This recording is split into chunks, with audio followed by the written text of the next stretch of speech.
made it. He never made it because he was killed instantly.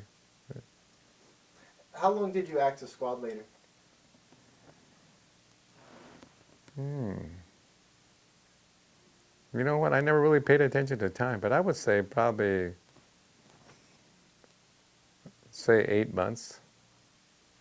Because I never thought about it like time-wise. It was just one day at a time. We would, like I said, we would go on our search and destroy missions, but we normally went at night, like I said. Not normally, always went at night. And then at night when we started to go on our search and destroy mission, we left the area, our platoon area, usually about 5:30, right at dusk. We go set up an ambush, and we stayed there. If something happened, we were there. We could call another squad that was with that. We knew where it was because we had the maps, and so you know you're thinking about that, and so we did it every day, and so it just seemed like every day it was the same thing, but it's just a different area, so it never really changed. So I think I was just in charge because either we thought and I thought that some of the other guys just weren't trustworthy, or I didn't think I could depend on them because I didn't want them to fall asleep. I didn't want them to take the wrong path. So I don't know what it was. Maybe it's just you as a person, as a human, where I would always say, "Here, I'll go first. Let me lead." He says, "Because I know what I'm doing. I feel confident, and I would lead." And I says, "You know, wait till you get some time in, or wait till I leave, or I'm go back home or whatever, and then you can be in charge." Do you have any other memorable stories from your time as squad leader? As a squad leader, it's funny now, but it wasn't funny then. As a squad leader, I was leading the squad at night, just like I told you. And what happened was we were getting incoming rounds from our own men, so it was like friendly fire. Incoming rounds meaning like artillery. We were ready to set up camp, and I had a radio operator, one machine gunner, and the rest of the guy. Oh, one grenade. M79 grenade launcher man. He carried a 45. And then the rest of us had M16, so I was leading the squad. I was not only leading the squad, but I was the squad leader. And so I knew how to read the map. And so we were there. I knew I was in the right spot, but here comes friendly fire artillery right at us. And what they used to do was the artillery, they used to send what they call a marking round. And that marking round came in and hit the mud and went whoosh. And I'm thinking, if that marking round had just gone a couple of feet more to the left or to the right, it would have hit one of my men. See? So we immediately get up and start running towards the road where we came to, and I tell the operator, get the platoon sergeant on the phone. And so we're running, and I'm trying to talk to him. I said, "You got to stop the artillery. They're falling right at us." And then he says to me, "Well, where are you?" He says, "Well, I'm at the coordinates that I got on the map." I said, "Well, I don't have the map with me. Just tell me where you're at." Then he said, "Never mind. Don't tell me where you're at." And I said, "Why not?" And I said, "No, the enemy might be listening on the phone." And that's the first time I heard it. So I said, so I don't know what made me think of it, but I said, give me I forgot what rank he was. I said, "Just give me Via." And I go, "What do you want Via for?" He says, let me talk to Via. And then Via comes on the phone. He says, "Yeah, this is Via. What's wrong?" He says, "This is Ralph." He says, "They want to know where I'm at." He says, "Oh, okay. You're going to tell me?" And I said, "Well, you know Spanish, don't you?" And he goes, "Yeah." I said, "I'm going to tell you in Spanish." So I'm telling him in Spanish. I'm telling him exactly where we're at. I said, "We know, like, instead of being on the left like they were the day before, we were on the right." So I said, "Estamos en el lado izquierdo. No, estamos en el lado derecho, no en el lado izquierdo." He said, and we're going to move on to that area. So I'm telling this. At the same time I'm doing this, we're moving. Because all the squads needed to know where all the squads were located, so you don't shoot at your own men as they're walking in the middle of the night. So I'm telling this in Spanish. All of a sudden somebody breaks into my conversation and says, "What the hell? What are you guys talking? What are you guys saying? What are you guys speaking?" And then finally, after he's done with that, he says, "Wait a minute, never mind." He says, "I'm gonna talk to you guys tomorrow morning." And I'm going, "Okay." I wonder. I didn't even know who it was, right? So the next morning, me and Via have to report to the platoon leader. And here comes a little small helicopter, and it's the battalion commander. He goes, "What were you guys speaking?" And I said, "No." He said, first of all, he says, "Whose idea was it to speak in some other language?" And my buddy Via goes and points right at me. He said, "It was Ralph's idea." And I said, "Oh man, he's gonna get me in trouble." So then the battalion commander, which is I think he was a colonel, looks at me and he says, "So what language were you speaking?" I said, "Spanish." He says, "Man," gets my hand. He says, "That was a damn good job." He says, "But you know what? Nobody ever told me I had code talkers in my outfit." And I go, "Code talkers?" It took me a while before I really understood what he was talking about, the code talkers, the Indian code talkers. And all we were speaking Spanish, because he said, "I didn't understand a damn word you were saying, so I'm sure if I didn't understand it, the Vietnamese didn't get it." And so that was that story. Like I said, it's kind of funny now. By the time it wasn't, but I don't know what made me react to speak to him in Spanish, but it worked out. It helped us out, see? Can you tell me about your last weeks in Vietnam? Last week's what they did was when Nixon was president, they were trying to bring the war down to an end. And so they decided to pull some of the units out of Vietnam. So some of the last parts was I was being pulled out of Vietnam. And we were, as the 9th Division, we were one of the first units to be pulled out. So basically, we still had to go out on missions, but we were put into and it must have been from World War II. It was a troop carrier ship, which was in one of the deep ends of the Mekong River, and it was being protected by small, fast rapid water boats around it, and so we were put into that because they were actually going to turn over the division camp to the South Vietnamese Army. So they were pulling as much as they could out. Some of the stuff they gave to the South Vietnamese, some of the stuff we brought. Our own weapons, our clothes, we brought it with us. And so we spent, probably 2 or 3 weeks on that ship. And the best part of the ship, they actually had toilets, running water, and showers. So we got to at least, get that stuff done. Because you never really took a shower. We never had a toilet that you could flush until we got in the ship. And then in the Navy, they ate good because we were used to just eating sea rations all the time. They actually had hot food. And so I go, wow, man, this is almost like being almost like being home. And so that was towards the end. See? And then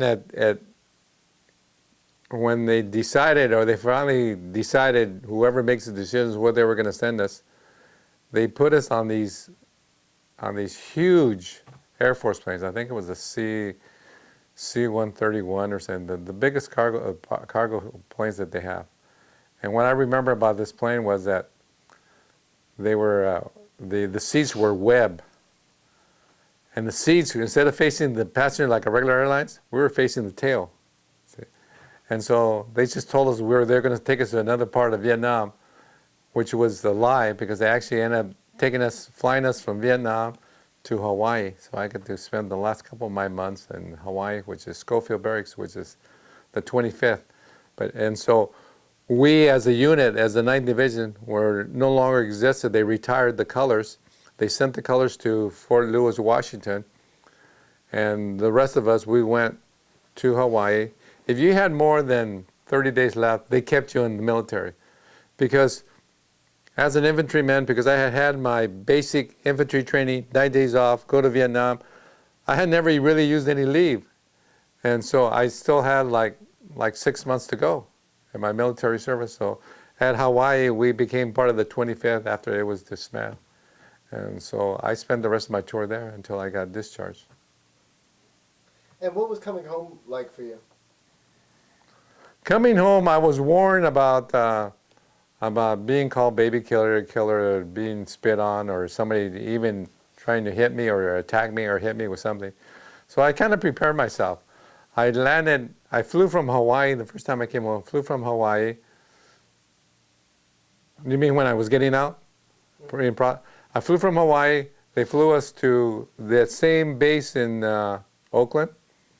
They did all the paperwork. And then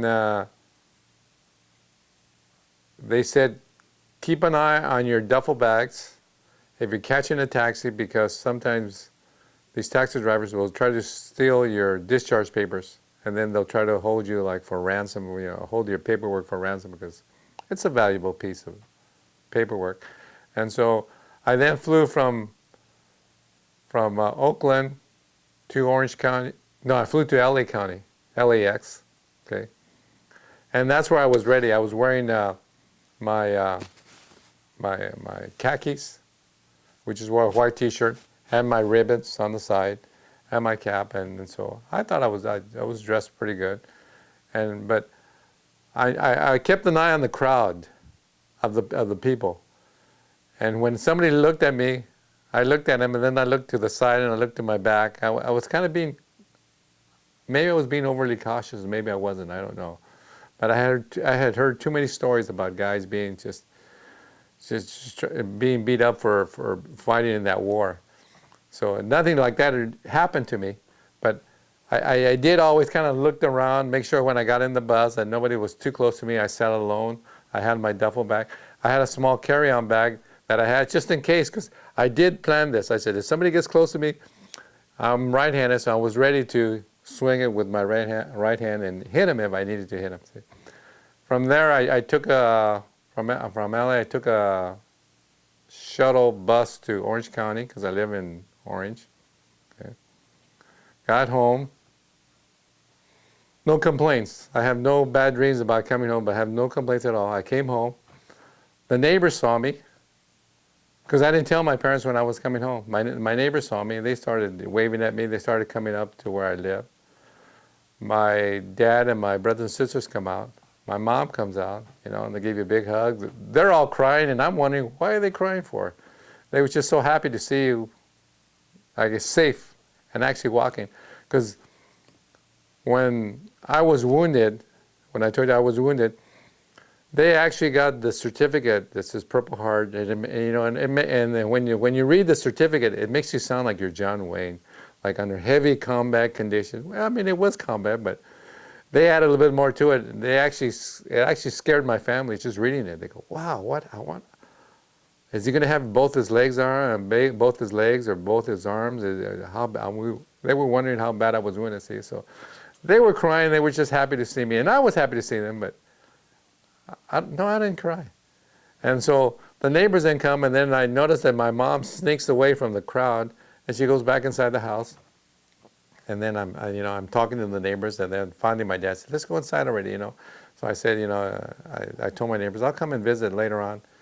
And then they call my other brothers and sisters that are married. They come and visit. But as I walk into the house, I smelled the food, because I hadn't eaten in like a day. And I smelled the food, and my mom says, "Go ahead, sit down." I said, "Wow." And it was, I'll tell you in Spanish, it was carne con chile, beans, rice, and it was homemade flour tortillas. And in the few moments that I was talking to the people on the curb, she had snuck away, and she had already made all this food for me. And then she said, "Do you want a beer or you want coffee?" I said, "No, just give me coffee. I don't want to drink a beer." Because I'm in front of my family, in front of my parents, and everybody's looking at me, and I actually grew a mustache. I guess all the guys in Vietnam had a mustache. So they looked at me and they look at my mustache. The first thing my mom had said, though, I'm just remembering right now, was, she tells me, "¿Qué te pasó? What happened to you?" And I go, "What do you mean, what happened to you? I'm okay." I said, "Look at you." I had left when I joined the Army, I was about 215. I had gone down to 160 pounds. But I didn't feel weak or tired, because I lost the weight because we were always moving. Even though we had the sea rise, we were always moving. So you ate all the time. And so I told her, I says, "Don't worry, I'm okay, Mom, I'm okay." She said, "Are you sure?" And I go, "Yeah." He says, "Wow, I can't believe they did that to you. I go, Mom, they didn't do anything to me. I said, it's just you couldn't gain weight because you're always moving. You're burning up the calories. So, but that was my welcome home, and so I really felt good about it because they were happy, and I when they asked me something, I went ahead and did it. Like they would ask me, will you wear your uniform one more day? I go, sure. Or, we're going to go to church. Do you mind wearing your uniform? And I go, no, that's fine. Because I knew they were proud. And so I was happy. I was happy to do it. So it felt good. I'm one of the GIs that when he came home, had a good homecoming. And I can't say anything bad about that. That's terrific. I just have a couple other questions. What was the strangest thing you ever saw in Vietnam? Strangest thing. Just the whole country, I think. It was strange. It was, I don't know, it just,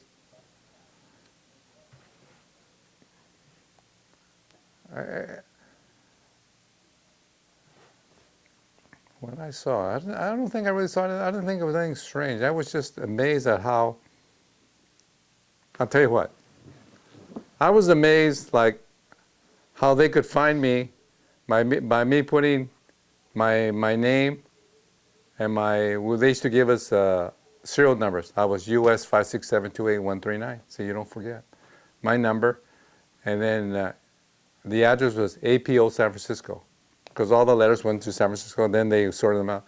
And they could find me in Vietnam. I couldn't have, I go, how do they do that? There's no like mailbox number, there's no address, it's just APO San Francisco. And then they would find me, see? So that was strange. I go, how do they do it? But I used to get my mail. It may have been late, but I did get my mail. You did tell me about, I believe it was a staff sergeant during your training who said something that you remembered, but did you have a leader that particularly inspired you while you were in Vietnam?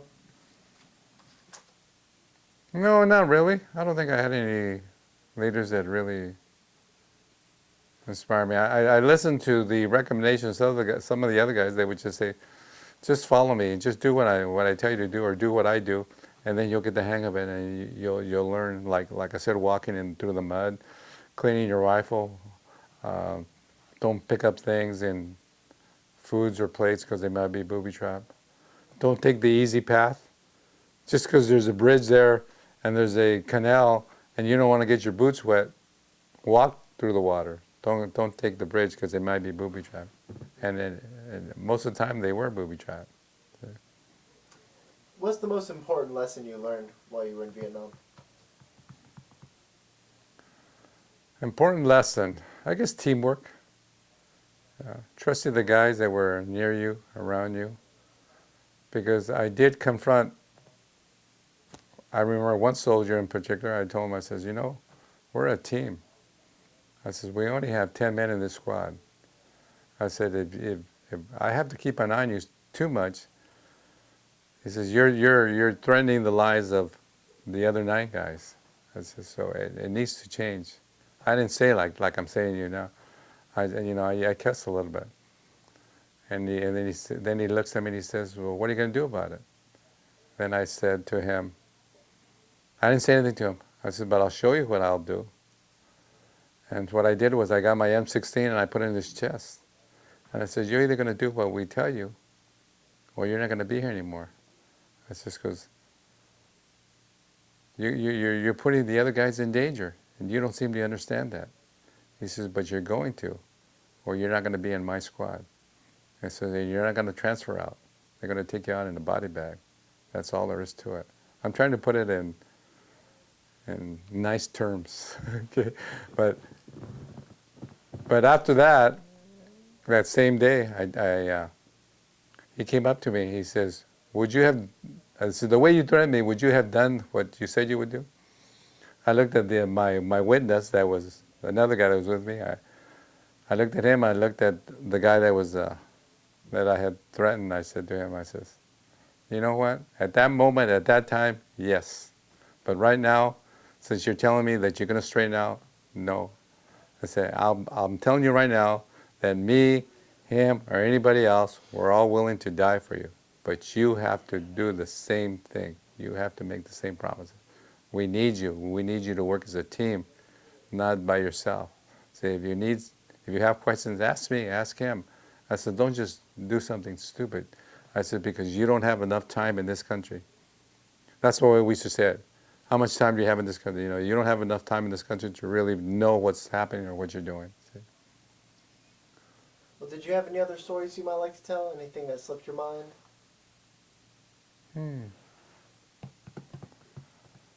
I have one that I tell the kids. I told you the one about the being scared like the boxing glove, but I have one that I tell the kids that I always ask people. I always say, I ask the kids at the museum, do you kids know what carnitas are? And they all say, yeah, we know what carnitas are. I said, well, I'm going to tell you a story about carnitas. The year is like 1969. We're in the middle of a jungle. We get, like I told you, we get mail like once every 5 or 6 days. This day we're getting ready to go out in the evening, and we're just sitting around. The guys were just all talking, and I get my mail, and it's a box about this big, and inside the box is a large coffee can, like a 5-pound. Okay, so the guys are all because we used to share a lot of things. So like I said, we were as a group, and usually, not to be any racist or have any racial connotations of any type, you kind of hang around with the people that you get to know. I mean, in my company, my squad, there was Hispanics, whites, and blacks. But when you kind of socialize together, the Hispanics, Mexican Americans got together. So there was about 5 or 6 of us, and they go, come on, Ralph, open it up, see what it is. So I opened it up, and nobody could believe it, because like I said, we're in the middle of the jungle. It's 1969. What my mom had done, and with my family, they had sent me a big 5-pound container of carnitas, pork fried meat. Okay? I opened it up, and I go, oh man, it's moldy. And then on the top, because they had taken about 5 days to get there from California. And so one of the guys says, no, don't. This is, let me check them out for you. And and I said, and I go, okay. He says, so he picks up a couple pieces, takes the green mold off, and he eats them, and he goes, oh man, they're perfect. They're perfect. So I said, okay, let's everybody join in. So we all get a handful, because she had fried them into little chunks. She had sent meaning my mom, a can of corn tortillas. See? And I had never seen a can of corn tortillas, usually in plastic bags now. And so I opened up the tortillas, heated them up, and we used to use C4 explosives to heat up our sea rations or any food, because it was quickest. It was dangerous, but it was the quickest thing to do. And so we got the carnitas, and we're eating, and the guys are eating the carnitas, and for one moment, 5-10 minutes, everybody's back home. They're dreaming about eating carnitas in their hometown, either in Arizona and Texas, and me in California. I was the only California guy. Most of the guys were from the other states, southwestern states. So I tell that story because I tell the kids, I not only got to share the food, but for a brief moment, you're remembering back home. You're forgetting that you're in the war. You're forgetting you're in the jungle, because that was the worst spot to get that food. We were in the dirt, we were in the mud, we were in the water, and we were dirty, we were smelly, but the food tasted good. But so I guess I said the wrong thing, that it was the wrong time. It was actually the best time to get it, because it kind of woke everybody up. And then us Hispanics or Mexican Americans, we like to joke around, and then I would say, man, if this was Saturday, what would you be doing? And most of the guys would say, oh man, I'd be with my girlfriend, I'd be with my wife, I'd be cruising, I'd be going to the movies. I'd just be walking and holding her as tight as I could. And then one guy says, how about you, Rob? I said, I'm going to tell you what, I'd be eating. If it's Saturday, I said, my mom makes menudo, or she makes carne con chile, or she makes tortillas. I said, I'd be eating first, then I worry about the girl later. So that was one of the unusual but memorable moments that happened to me. So, like to thank you so much for taking the time to Oh, talk no, to me it's tonight. fine. It's an absolute honor and a pleasure, but most importantly, I'd like to thank you very much for your service. Oh, you're welcome.